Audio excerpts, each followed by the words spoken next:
What is the best explosiveness exercise that athletes need to be doing that isn't sprinting or squatting? This is one of the most important questions all athletes probably have. So in this video, I'm gonna break down what exercise that is, how to do it, and why you will get left behind if you're not doing this exercise. And if you want the reps and sets for this exercise, make sure you watch until the end of the video. When I was a high school athlete, I was straight up unathletic. The main reason why was because I was a cross country runner for multiple years, but when I tried to transition to sprinting, I did one mistake in my training that I see plenty of athletes doing now. This mistake cost me the ability to get faster, and it's probably the reason why I got my hamstring torn my senior year of high school, and now I'm a strength and conditioning coach. The mistake I was making was doing something called slow eccentrics, but first I need to explain to you the difference between eccentrics and concentrics when you're lifting. In basic terms, eccentrics is when the muscle is lengthening, and concentrics is when the muscle is shortening. For example, when you're doing a barbell squat, lowering the barbell to the ground is called the eccentric, and your glutes and hamstrings are the muscles being lengthened. And then when you raise the barbell up from the bottom position, that is called the concentric, and the glutes and hamstrings are now being shortened. Now that you understand this, there are two different types of eccentrics that are very important. You have slow eccentrics, which is mainly going to be muscle lengthening. Or you can lower the barbell fast, which is called a fast eccentric, and this is going to also activate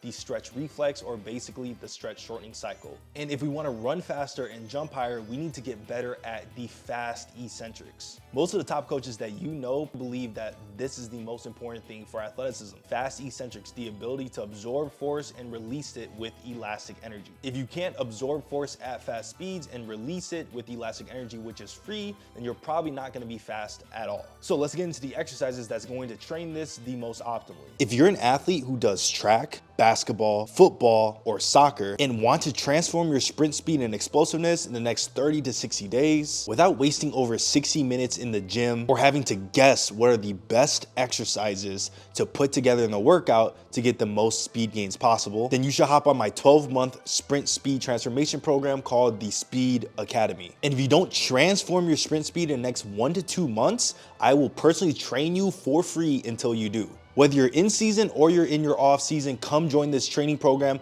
that I've had athletes break 11 seconds in the 100-meter, win state championships in long jump, and even ran as fast as 10.4 in the 100-meter with laser timing. We got these results with the elastic-based training system that we use in this program. So click the link in the description or the pinned comment to transform your sprint speed. Probably want to do it as soon as possible because the prices will be raising as more members keep joining, so I can help as many members personally as much as possible. So I have a video of band resisted pogos on the screen right now. It's B-roll. I currently can't do the setup for band resisted pogos because it is 20 degrees outside and my gym is pretty much locked up, so I can't really record anything there.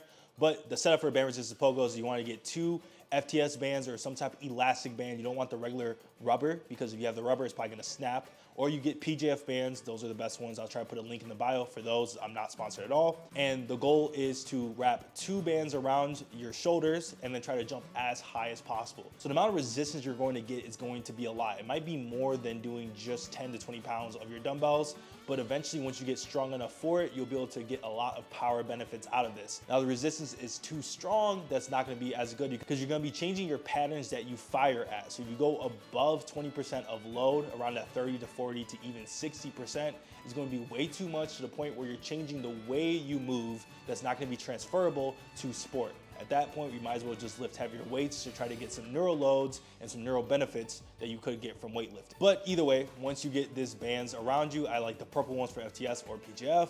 Now we can do 2 variations. That's either gonna be band resisted pogos, where the floor is lava and we're trying to pop off the ground as fast as possible while still trying to jump high. Or we're gonna do band resisted power jumps, which are knee dominant jumps. We're trying to jump as high as possible. Ground contacts are still gonna be under around 0.35 seconds, but the goal is straight up height. Now, the reason why this exercise is so good is because once again, you're getting that concentric resistance, which a lot of people miss, and it's really important if you're not naturally gifted. So you don't have the best genetics in the world, you need more concentric power. You're not gifted with the most fast twitch fibers or the most concentric power in the world. So we're able to build elasticity and power at the same time, because what the weight room misses is that you can develop optimal power with 40-60% of your 1 rep max in, let's say, a speed squat or even a med ball throw, but it's not the same as getting it with the right ground contact times. Because if you're squatting, and let's say it takes you about 0.6 seconds, which is around that optimal power range, it is not as fast as doing something in point 2 to point 3, which is what actually happens when you sprint, do a high jump, a 2-foot jump, or even a 1-foot dunk. All these type of exercises or goals that you want are going to take around 0.15 to 0.3 seconds. So doing stuff that takes you even 1 second in the weight room is not going to be the highest transfer in terms of power and force production on the track.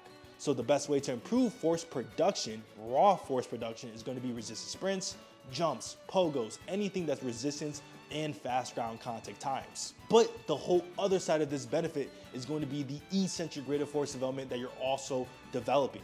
Now you're developing concentric rate of force development from the resisted jumps in general, but the eccentric portion, so the eccentric is the stretch you're getting on the tendon on the fast drop of the eccentric, is the most important part, because you can't absorb force, you won't be able to produce force. A lot of athletes' limiting factor is the ability to absorb force. You can't bring in more speed to your dunk, you won't be able to jump as high. If you can't build up more and more momentum and transfer that energy into sprint speed, you won't be able to sprint as fast just using purely muscle. So the ability to improve eccentric rate of force development and the stretch and reflex of the tendon is going to be the best way to improve your explosiveness, and the best way to do that is with band resistance. If you only have dumbbell resistance, the slingshot you get from the top of the bands is not going to be the same as the dumbbells. So you won't get as much eccentric rate of force development, but you still will improve force production at fast speeds, which is really important for improving, your power and your force production on the actual track or when you're trying to jump higher. So either way, if you have dumbbells or band resistance, that's going to be the best way to improve force production, which makes it the best exercise for explosiveness outside of max effort sprinting or max effort dunk sessions. Now, this exercise doesn't matter if you don't know other exercises to pair together to get the most results possible. So make sure you watch this video right here to know those exercises, and make sure you subscribe if you're an athlete who wants to get better. Now, this exercise is amazing, but if you don't have proper sprint training on the side of it, you're probably not going to be able to get the most speed gains possible. So make sure you watch this video right here to learn how to do your proper sprint training.